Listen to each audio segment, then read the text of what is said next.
Anemia megaloblástica, médula ósea y bioquímica. En casos en los que el hemograma es tan típico como el referido en el esquema anterior, no es necesario el estudio medular para el diagnóstico de la anemia megaloblástica. Teniendo presente que en muchas enfermedades de la médula ósea existe anemia macrocítica, se entiende que en situaciones donde el hemograma del paciente con anemia megaloblástica no sea típico, pueda ser necesario un estudio medular para diferenciar distintas anemias macrocíticas.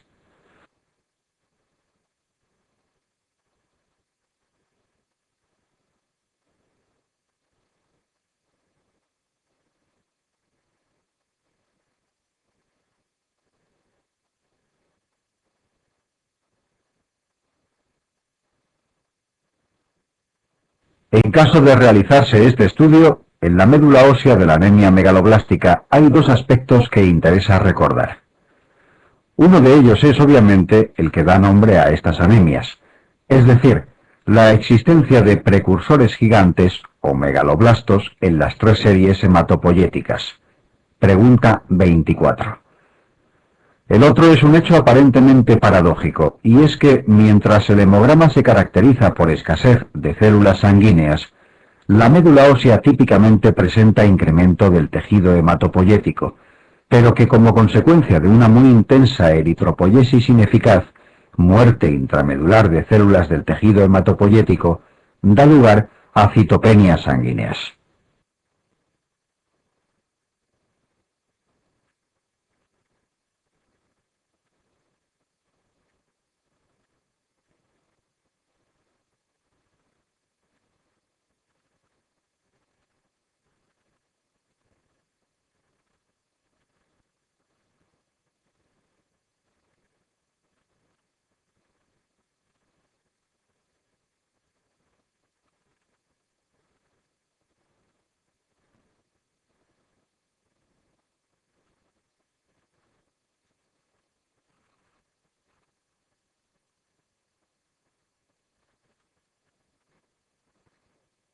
Resultado de esta intensa destrucción celular es la presencia de datos bioquímicos en el suero tales como una elevación, a veces muy importante, de la LDH y ocasionalmente también incremento de bilirrubina indirecta, datos conocidos en las anemias hemolíticas, pero que también aparecen en la anemia megaloblástica grave, como es el caso de la anemia perniciosa. Pregunta 25.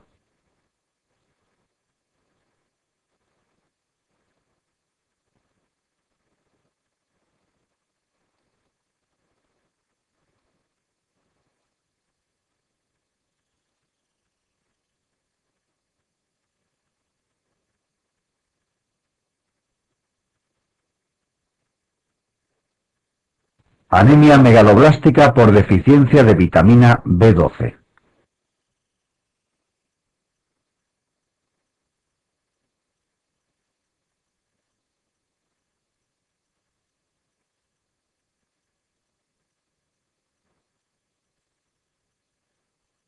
La cobalamina es necesaria para el buen funcionamiento de múltiples tejidos orgánicos, si bien los lugares donde su acción es más importante son la médula ósea y el sistema nervioso, donde participa en el proceso de mielinización.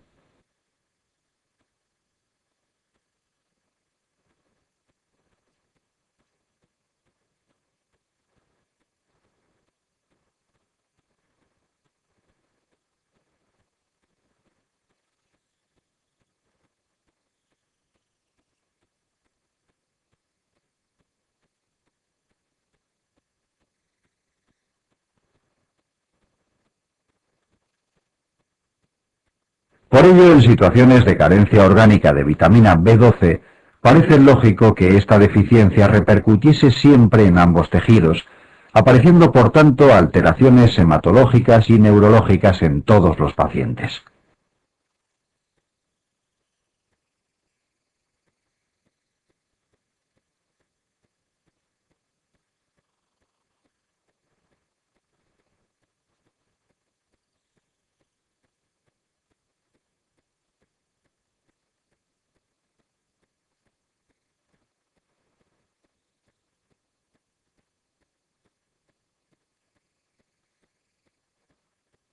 Por razones no bien comprendidas, esta situación no siempre tiene lugar, pudiendo darse el caso que la deficiencia de cobalamina solo se exprese mediante alteraciones neurológicas.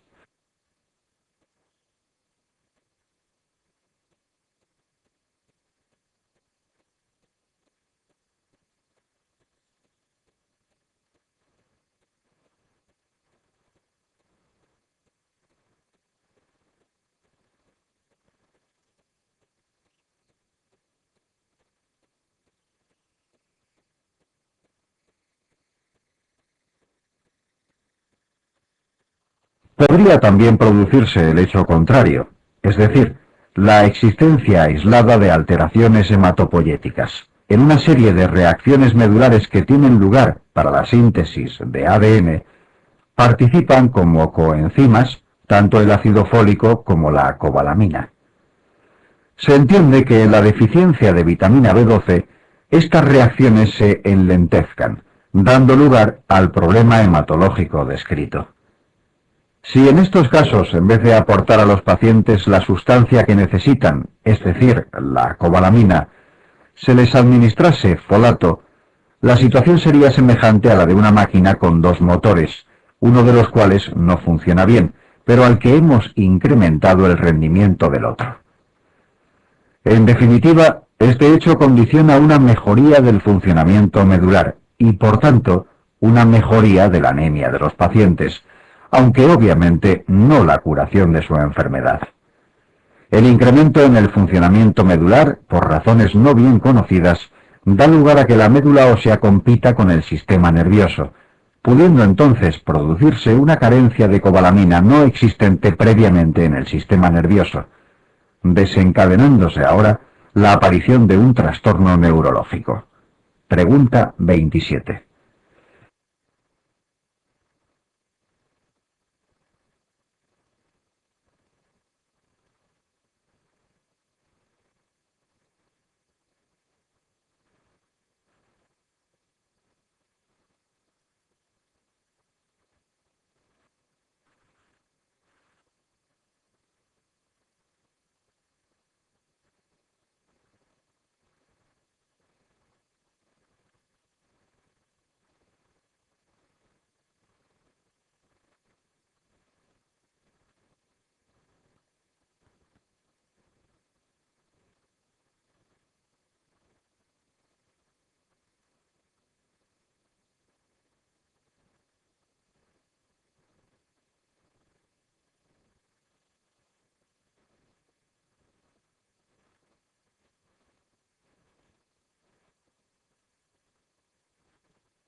En definitiva, aunque la administración exclusiva de folato en situación de carencia de cobalamina podría ser beneficiosa para la médula ósea, no lo es para el paciente.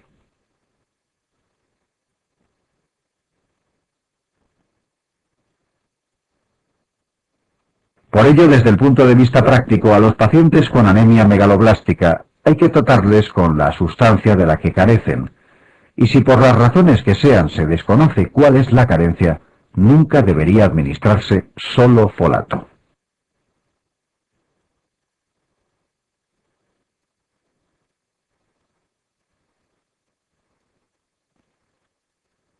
Anemias hemolíticas. Hemograma.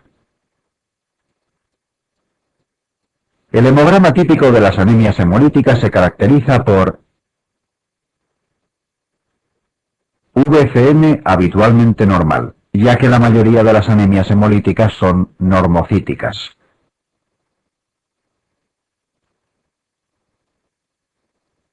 Reticulocitos incrementados, puesto que casi todas las anemias hemolíticas son procesos regenerativos.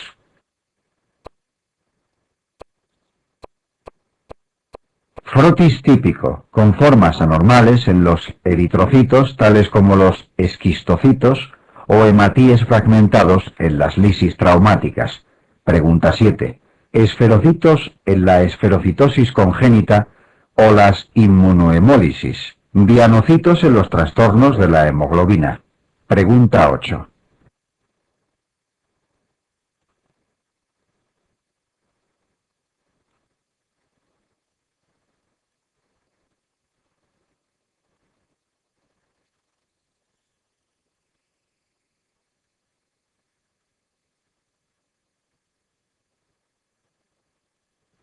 Conviene observar que de los datos citados el que más claramente identifica a una anemia como hemolítica es el frotis.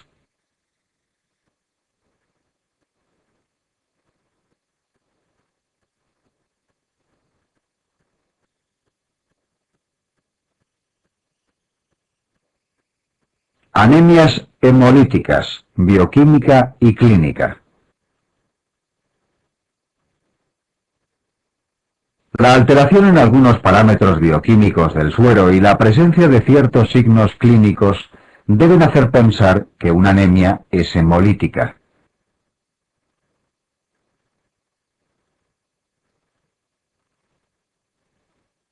Los datos bioquímicos derivan de la destrucción de los hematíes, que puede ser predominantemente intravascular o principalmente extravascular.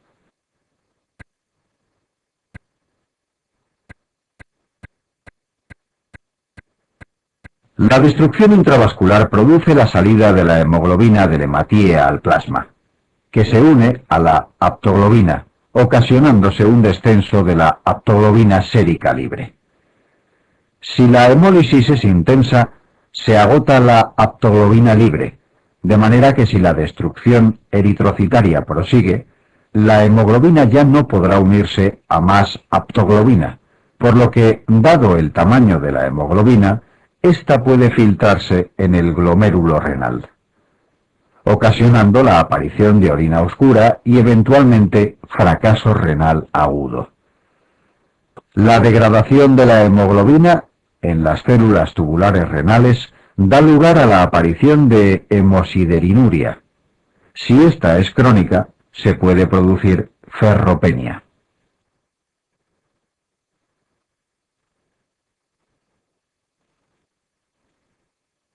En la hemólisis extravascular, la destrucción del hematíe ocurre en los macrófagos, principalmente esplénicos.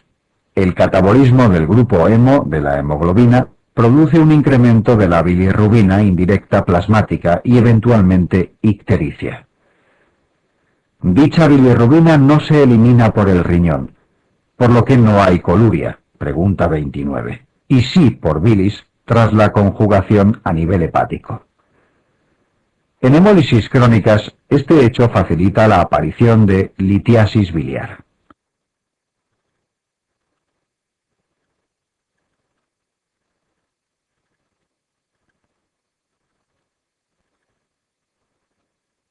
En ambos tipos de destrucción eritrocitaria se incrementa la cantidad de LDH sérica.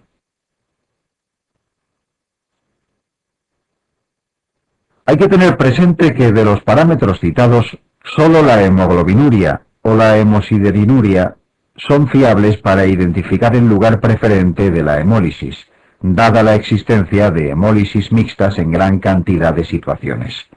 Pregunta 28.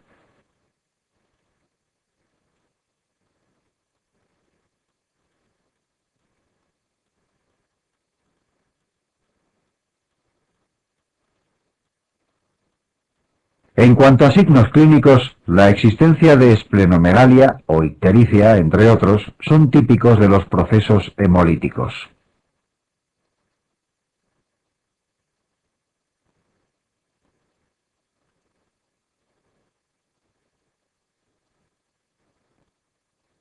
Anemias inmunohemolíticas, anticuerpos calientes y fríos.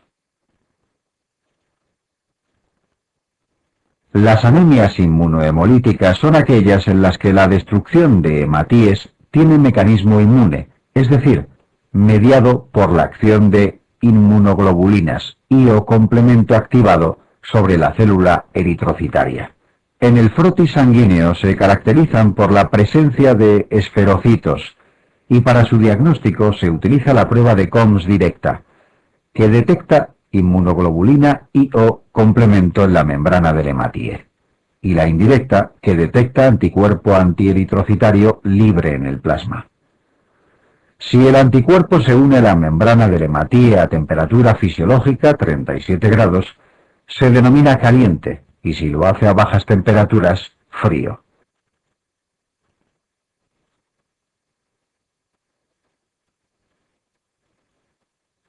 El lugar predominante de destrucción eritrocitaria, como en otras formas de hemólisis, puede ser intravascular o extravascular.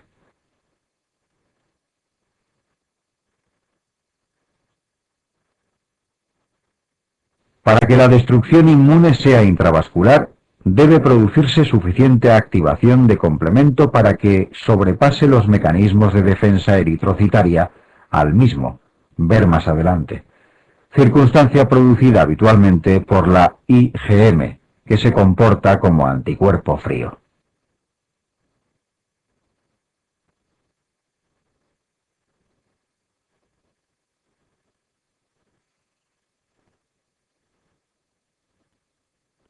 La IgG no suele activar generalmente suficiente complemento, por lo que la destrucción mediada por este anticuerpo suele ser esplénica, dada la existencia de receptores en los macrófagos esplénicos para dicha inmunoglobulina, que actúa habitualmente como un anticuerpo caliente.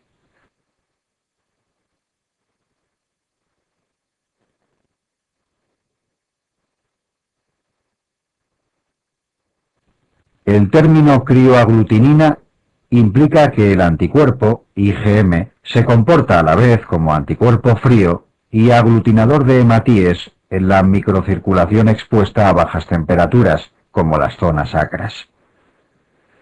Este fenómeno ocasiona obstrucción a la circulación sanguínea en dichas zonas, lo que se manifiesta con signos de isquemia, palidez seguida de cianosis con la exposición al frío, que recuerdan a un fenómeno de Raynaud, aunque no haya vasoespasmo patológico.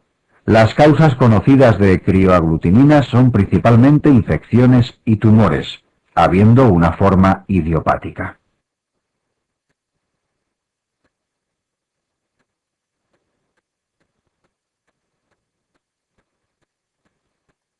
Las causas conocidas de anticuerpos calientes se distribuyen entre fármacos, infecciones, enfermedades autoinmunes y síndromes linfoproliferativos. Preguntas 40, 41 y 42.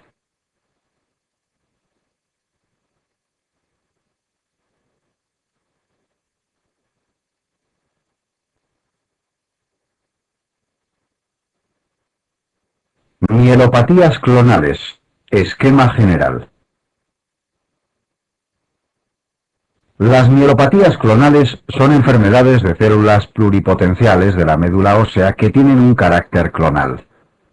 Ello quiere decir que la lesión, producida habitualmente por causa desconocida y adquirida a lo largo de la vida, afecta a un determinado precursor medular y no a otros, lo cual ocasiona que las células derivadas del precursor alterado, el clon, sean anormales, a diferencia de las que proceden de las células precursoras normales. Se entiende, por tanto, que en estas enfermedades, tanto la médula ósea como la sangre periférica presenten células normales y patológicas. También esto explica que el trasplante de precursores sanos del propio paciente permita curar la enfermedad si se erradica el clon patológico, lo que no quiere decir necesariamente que el autotransplante sea el tratamiento habitual.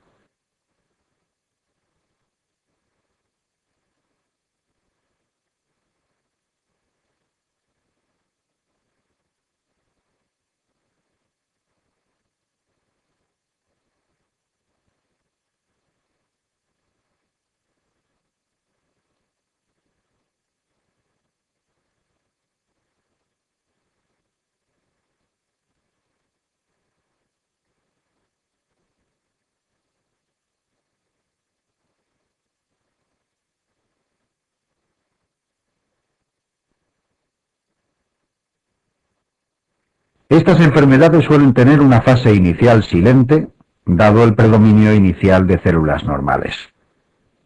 La ventaja proliferativa del clon patológico en la mayoría de estos procesos hace incrementar progresivamente el número de células patológicas. Este hecho, añadido al de que puede haber por parte del clon patológico una interferencia en el desarrollo de células normales, ocasiona la aparición de manifestaciones de enfermedad.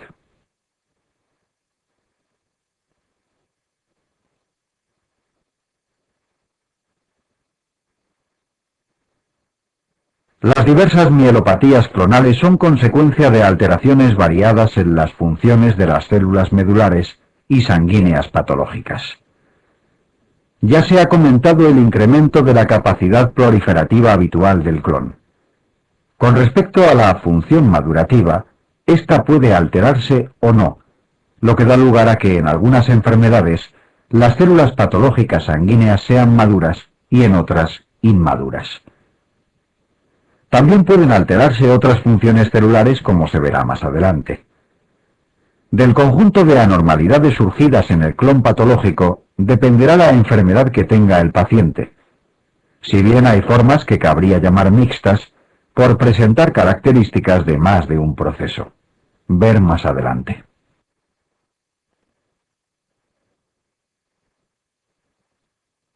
Entre las características generales de las mielopatías clonales está el hecho de que la enfermedad pueda cambiar a lo largo de su evolución, carácter dinámico, fase de metamorfosis o de transformación, siendo posible en esa evolución la aparición de una leucemia aguda en todas las mielopatías clonales, aunque este riesgo varía entre las diversas formas de enfermedad.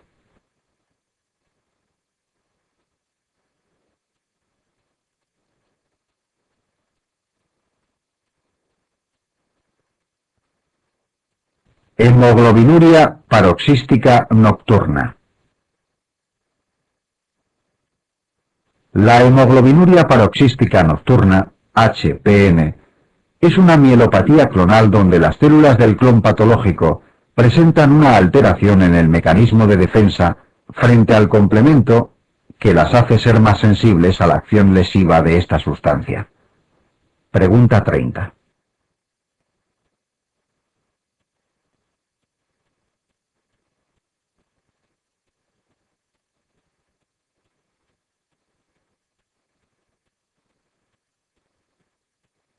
Las células sanguíneas normales presentan, unidas a la membrana celular mediante grupos fosfatidil-inositol, algunas moléculas de defensa frente a la acción lesiva del complemento, tales como CD59 y CD55.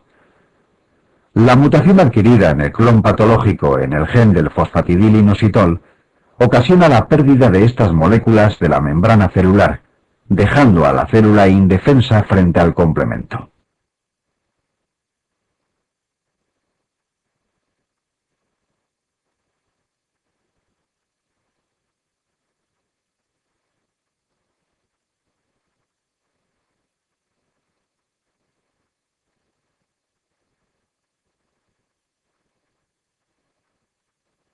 En el diagnóstico de la enfermedad se emplea la citometría de flujo, que demuestra la pérdida de CD59 y CD55 en la membrana celular del clon patológico.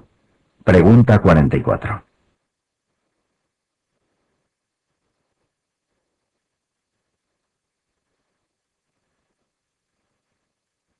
Además de cursar con hemólisis intravascular, que puede ocasionar hemosidenuria crónica con pérdida de hierro, y hemoglobinuria episódica, la HPM es un trastorno protrombótico, siendo típicas las trombosis de causa incierta en localizaciones como las venas suprahepáticas, síndrome de Budd-Chiari o mesentéricas, entre otras.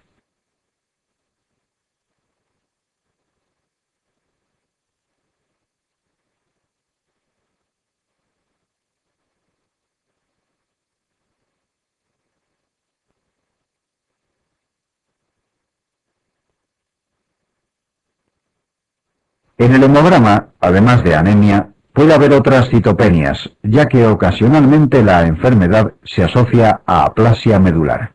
Pregunta 43.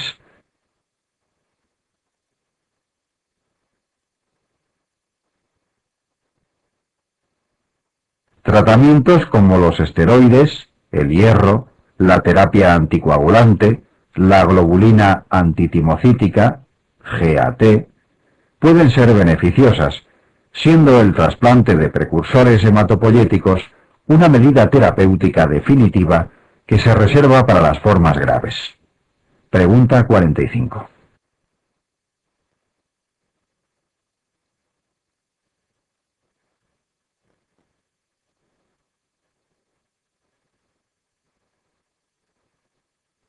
Síndromes mielodisplásicos. Concepto, hemograma, clasificación.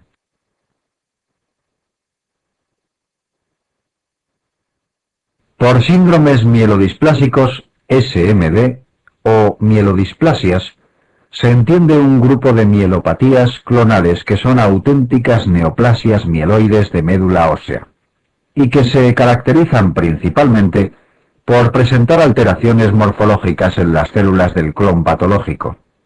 De este hecho procede el término de displasia, tanto a nivel medular como sanguíneo, y una eritropoyesis ineficaz incrementada que ocasiona anemia en todas las variedades de mielodisplasia.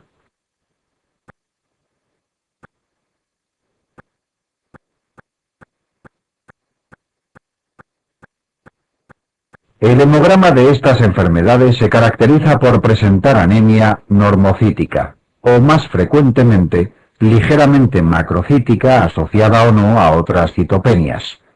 Estas últimas presentes en las formas más graves de displasia. Pregunta 46. Los reticulocitos no se encuentran incrementados, dada la eritropoyesis ineficaz, y el frotis demuestra alteraciones en la morfología de las células patológicas, entre las que destaca la hiposegmentación nuclear de los neutrófilos, neutrófilos de núcleo bilobulado o anomalía de tipo Pelger, y su hipogranulación citoplasmática. En el SMD 5Q hay característicamente trombocitosis.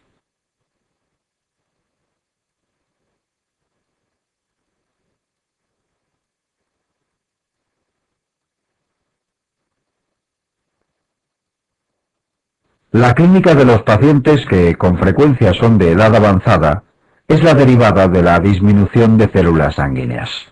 Los SMD se pueden dividir según presenten incremento de blastos en médula ósea entre 5% y 19%, con peor pronóstico y más frecuente evolución a leucemia aguda AREB 1 y 2, SMD secundarios a quimioterapia y radioterapia, y sin exceso de blastos medulares, con mejor pronóstico ARS, pregunta 48.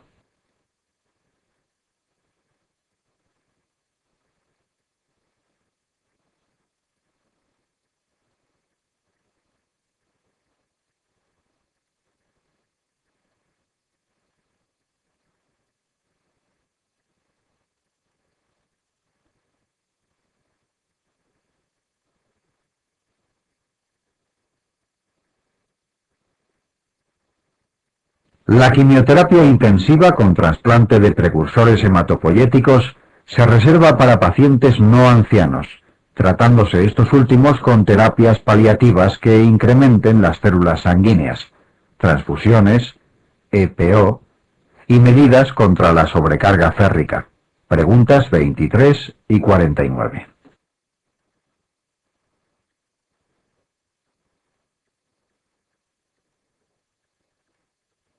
Síndromes mieloproliferativos. Esquema general. Los síndromes mieloproliferativos son mielopatías clonales donde las células del clon patológico presentan una intensa capacidad proliferativa autónoma, es decir, de carácter neoplásico, por lo que se pueden definir como neoplasias mieloides medulares.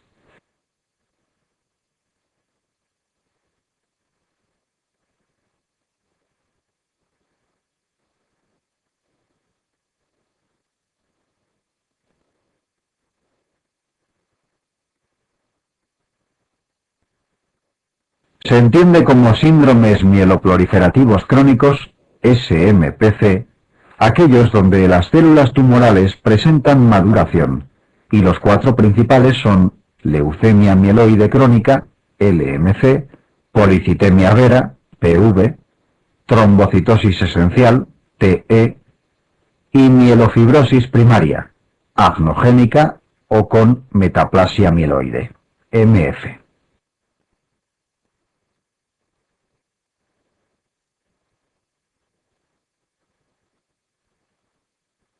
Los síndromes mieloproliferativos mal llamados agudos no presentan maduración en sus células tumorales, que por tanto son blastos, y son las leucemias agudas mieloides o mieloblásticas, LAM.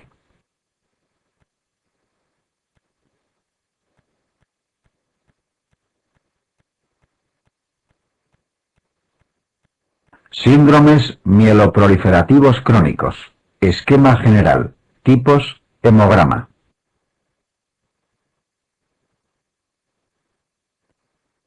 El incremento de proliferación y la existencia de maduración en las células tumorales da lugar, por una parte, a que la médula ósea de los SMPC sea hipercelular y, en principio, sin incremento porcentual de blastos, y por otra, a que los hemogramas de estos pacientes presenten un aumento de células maduras de una o varias series.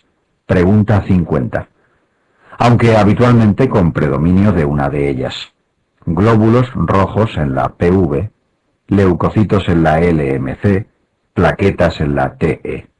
Leucocitosis y trombocitosis sanguíneas son posibles en todas las variedades de SMPC y el aumento de las tres series en la PV.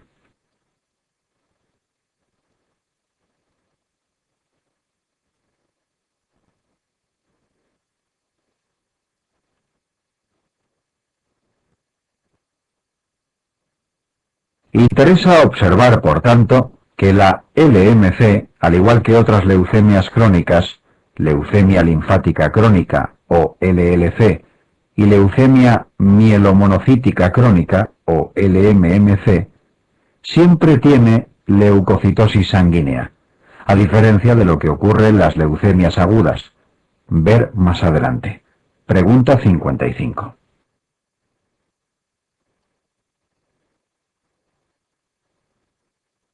Leucemias agudas.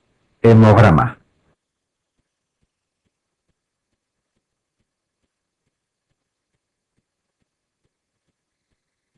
En la siguiente discusión se tratará un esquema unificado de todas las leucemias agudas, tanto mieloides, LAM, como linfoides, LAL, ya que presentan ciertos caracteres comunes, como son los hechos de una intensa proliferación de las células tumorales que no presentan maduración, blastos.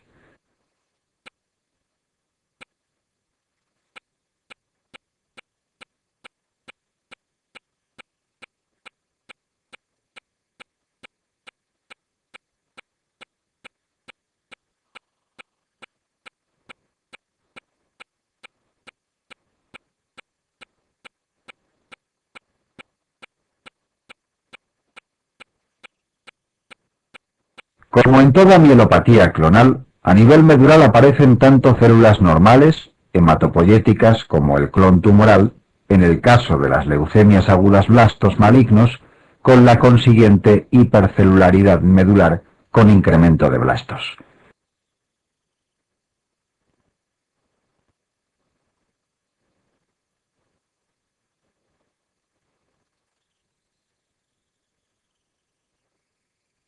Los hemogramas son la expresión de los dos componentes medulares, células normales maduras producidas por el tejido hematopoyético normal y blastos malignos metastatizando en sangre. Obviamente, el incremento rápido y progresivo del tumor medular ocasiona una disminución también progresiva del tejido hematopoyético normal y de sus células en sangre periférica.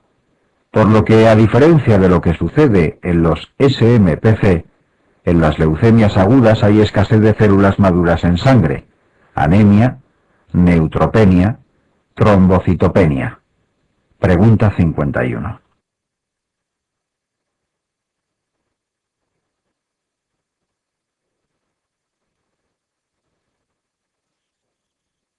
Hay que tener presente, sin embargo, que mientras el porcentaje de blastos en médula ósea en las leucemias agudas, por criterio obligatorio, es de al menos un 20%, en sangre periférica es variable en función de la masa tumoral y la capacidad metastásica de la leucemia.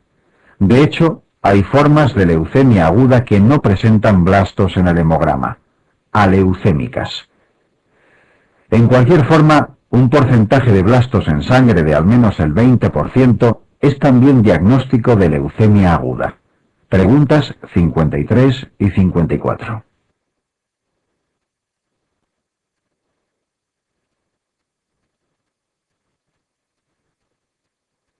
Leucemias agudas. Hemograma. El hemograma de las leucemias agudas se caracteriza por la existencia de células maduras disminuidas y blastos malignos en cantidad y porcentaje variables.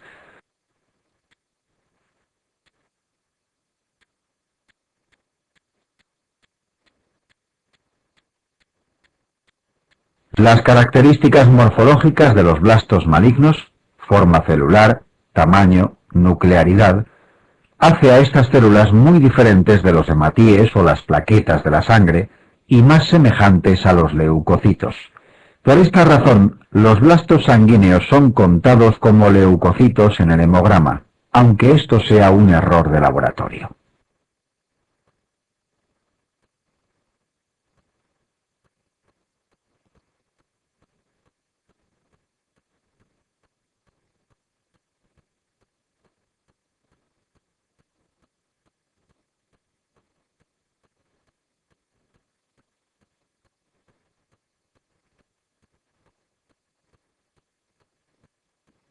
El recuento leucocitario en el hemograma de una leucemia aguda es, por tanto, el resultado de la suma de los leucocitos normales o maduros de la sangre, que están disminuidos, y los blastos, que son variables.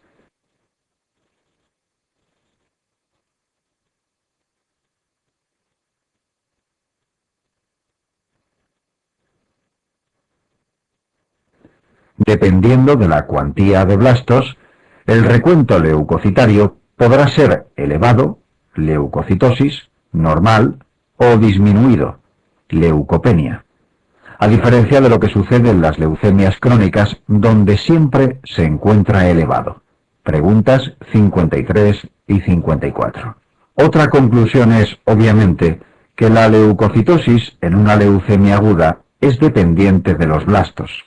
Preguntas 52 y 53. Y por tanto, traduce alta masa tumoral y ocasiona mal pronóstico.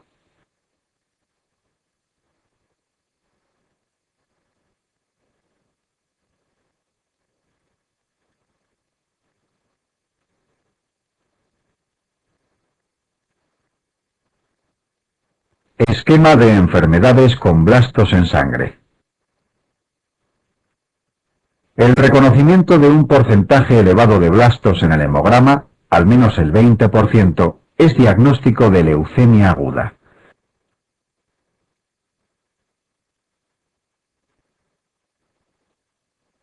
La existencia de un pequeño porcentaje de blastos en la sangre no es, sin embargo, diagnóstica, puesto que puede darse en varias situaciones, tales como las propias leucemias agudas, la leucemia mieloide crónica y los síndromes mielodisplásicos, incluyendo la leucemia mielomonocítica crónica, no así en la leucemia linfática crónica, donde las células tumorales presentan todas aspecto maduro.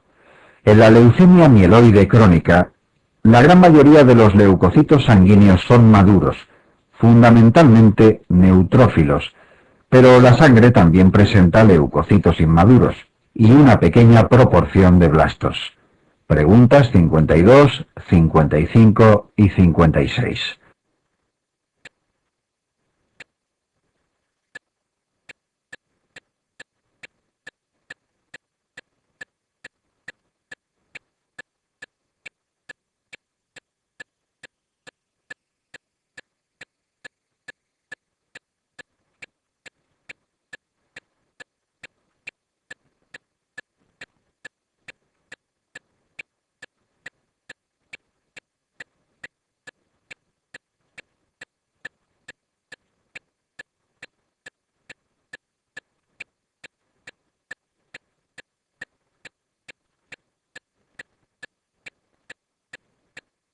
De cualquier forma, habiendo un pequeño porcentaje de blastos en el hemograma, la leucemia mieloide crónica tendrá leucocitosis, mientras las leucemias agudas y mielodisplasias tendrán un recuento leucocitario normal o bajo. En estos dos últimos casos, el porcentaje medular de blastos diferenciará la leucemia aguda de la mielodisplasia. Preguntas 52, 54 y 55.